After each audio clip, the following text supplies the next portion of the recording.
विजु जनता दल तरफ भोगराई वासी तरफ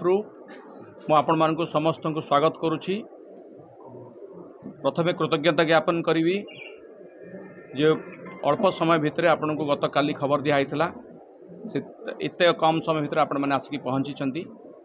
आपण मैंने समस्ते जानी विजु जनता दल भोगराई पाई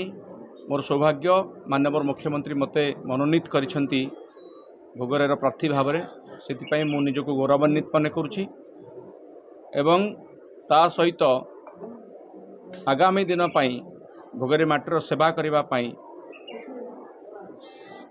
मते जो गुरु दायित्व से देइछंती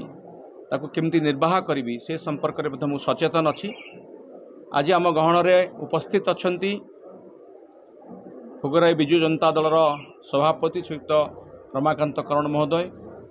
सेपटे मो बाम पटे अछंती साधारण संपादक श्रीयुक्त हेमंत बेहरा महोदय, मो डाहाण पटे अछंती भोगराई ब्लॉक चेयरमैन श्रीयुक्त प्रवीर गिरी महोदय, उपसभापति भोगराई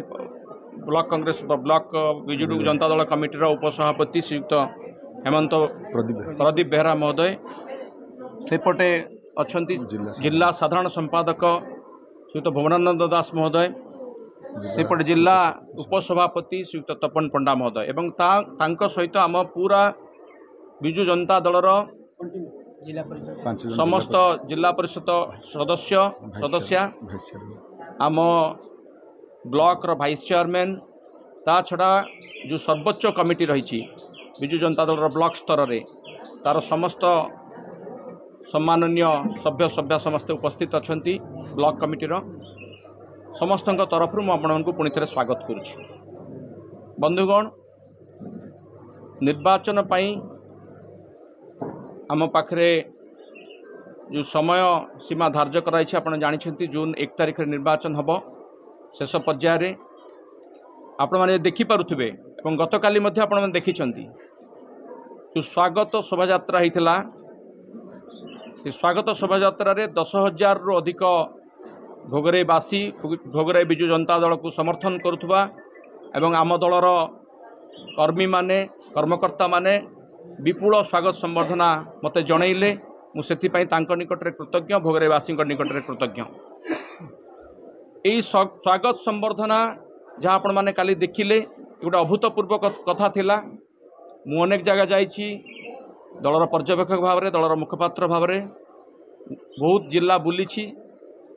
से सब स्थान रे विजय शोभा यात्राटा हुए स्वागत शोभा यात्रा पड़ुची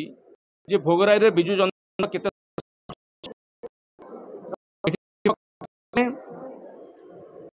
दिन रे और जो विधायक वर्तमान 4 थर विधायक श्रीयुक्त अनंत 20 वर्षर पार्टी भोगराई अंचल विकास से धारा आज भोगराई रूपांतरित भोगराई परिणत होती रूपांतरण प्रक्रिया जारी रही कहले अत्युक्ति हम ना। कार्यकाल समय जहाँ जहाँ उन्नति होती से कथा को मन रखिक आज समस्ते प्रति आम कृतज्ञता प्रकाश करुचु। जदिओ शारीरिक असुस्थता जो सी आज आम संगे उपस्थित नहांती किंतु तांको निर्देश रे तांको आशीर्वाद रे आपण माने देखुचंती समस्त Bhograi block Biju Janata Dal कमिटीर BJP ticket मिला पर आपण काली प्रथम थर निवेदन गस्त कले 10,000 ऊर्ध्व कर्मी आपण स्वागत मध्य कले विपुल संबोधन देले कोन रहे विजन भोगराई प्रति आपण देखंतु मु भोगराईवासी निकट रे विजु जनता दलर समस्त कर्मी समस्त कर्मकर्ता निकट रे कृतज्ञता प्रकाश करुछि। जो भली भाव रे सेमाने गत काली 10,000 रु अधिक कर्मी अधिक समर्थक मते विपुल संबर्धना देले मु तो केबे भाबी नथिली मु भावप्रवण हो गली एवं इटा संभव है ये मो पाई नुहे ये माननीय मुख्यमंत्री नवीन पट्टनायक संभव है कारण सी जहाँ मुंडे हाथ रखी दिखती माटी सुना हो जाए मुझे ही अनुभव करुँगी काल ठारू जे एत संबर्धनार योग्य कि योग्यता मोर से अच्छी कि नहीं ये सन्देह मोर थिला किंतु मते लगिला जेहेतु तांकर हाथ मो मुंड पर अच्छी आशीर्वाद अच्छी से आशीर्वाद रु लोक मो पर भरोसा करुँच विजु जनता दल पर जो भरोसा अच्छी से भरोसा मो पर कर माननीय मुख्यमंत्री जो आस्था अच्छी विश्वास अच्छी से बोधे मो पर से आस्था विश्वास रखिंट तेणु भोगराई अनेक स्वप्न रही भोगराई को गोटे विकसित भोगराई परिणत करने आगामी 5 वर्ष भितर 10 वर्षर विकास करके देखा मो भर मुझे संकल्प नहीं प्रतिबद्धतार सहित ताकू करने को चेष्टा करी निष्ठार सहित करी और मोर विश्वास अच्छी भोगराईवासी मत से समर्थन करेंगे आशीर्वाद देवे कांग्रेस पार्टी जे मामू भणजा संपर्क जो अच्छी आप कड़ा फाइट गोटे कहते मामू भणजा भर देखु संपर्क तो आम सब समस्त संगे अच्छी जिते जिते संपर्क रही से पारिवारिक संपर्क ता जगह राजनीति ता जगह विचारधारा ता जगह मु गोटे विचारधारा विश्वास करे मोर प्रतिद्वंदी सत्यशिव आउ गोटे विचारधारा विश्वास करती तेणु सहित पारिवारिक संपर्क केबे व्याहत हम ना किंतु राजनीतिक संपर्क में आम सी नॉर्थ पोल मु साउथ पोल हो पारे तो से दृष्टि आमर